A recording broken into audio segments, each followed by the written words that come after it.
அனைவருக்கும் வணக்கம். இந்த ஆகஸ்ட் மாதத்தில் பிரபஞ்சம் உங்களுக்கு சொல்ல நினைக்கும் யூனிவர்சல் மெசேஜ் என்னென்னு பார்க்கலாங்க. உங்கள் மனசுக்கு பிடிச்ச இந்த 3 ஃபைலில் ஏதோ ஒரு ஃபைலை தேர்வு செஞ்சுக்கோங்க. சரி, உங்களுக்கான மெசேஜ் என்னென்னு இப்போ பார்க்கலாம். முதல் கார்டு தேர்ந்தெடுத்தவங்களுக்கு வந்திருக்கும் மெசேஜ், உங்களுக்கான சரியான பாதையை தேர்ந்தெடுத்து போகிற ஒரு மாதமாக இது. நான் யார், உண்மையிலேயே எனக்கு என்ன வேணும் அப்படிங்கிறத நீங்களே உணர்ந்து உங்களை தெரிஞ்சுக்க போகிற அருமையான தருணம் இது. இந்த ஆகஸ்ட்டில் உங்களோட தனித்துவம் உங்களுக்கு பெரிய வெற்றியை தரும். இரண்டாவதாக கார்டு எடுக்க தேர்ந்தெடுத்தவங்களுக்கு வந்திருக்கும் மெசேஜ், இந்த மாதம் உங்களுக்கு வாழ்வின் அடுத்த கட்டத்திற்கு போக பெரியவங்களோட வழிகாட்டுதலும் குருவின் ஆசையும் கண்டிப்பாக வேணும். உங்களுக்கு குலதெய்வம் அல்லது ஆன்மீக வழிபாடுகள் உங்களுக்கு நல்ல மாற்றத்தை கொடுக்கும்.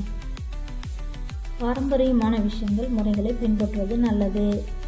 மூன்றாவதாக தேர்ந்தெடுத்தவங்களுக்கு வந்திருக்கும் மெசேஜ், இதை பண்ணலாமா வேணாமா அப்படின்னு ரொம்ப நாளாக யோசிச்சுட்டு இருந்த ஒரு விஷயத்தை இந்த ஆகஸ்ட் மாதத்தில் தைரியமாக செஞ்சு முடிப்பீங்க.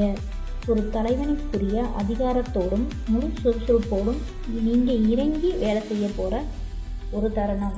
வெற்றி நிச்சயம். இந்த வீடியோ பிடிச்சிருந்துச்சுன்னா லைக் பண்ணுங்கள், ஷேர் பண்ணுங்கள், கமெண்ட் பண்ணுங்கள், மறக்காமல் சப்ஸ்கிரைப் பண்ணுங்கள். மீண்டும் ஒரு வீடியோவில் சந்திப்போம். நன்றி.